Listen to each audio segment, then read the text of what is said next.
রংপুরে জন্ম কথা গাইজামে দিয়া গাইজামে দিয়া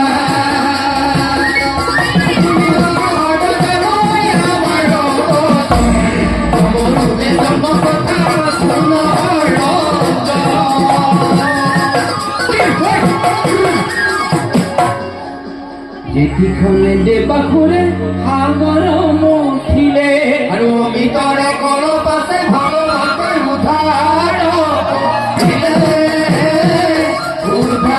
কৰিলে সেই আমি দেৱগণক ভগৱন্তই ভাগ কৰি দিলে আৰু আমি তৰ খালি ভাঙা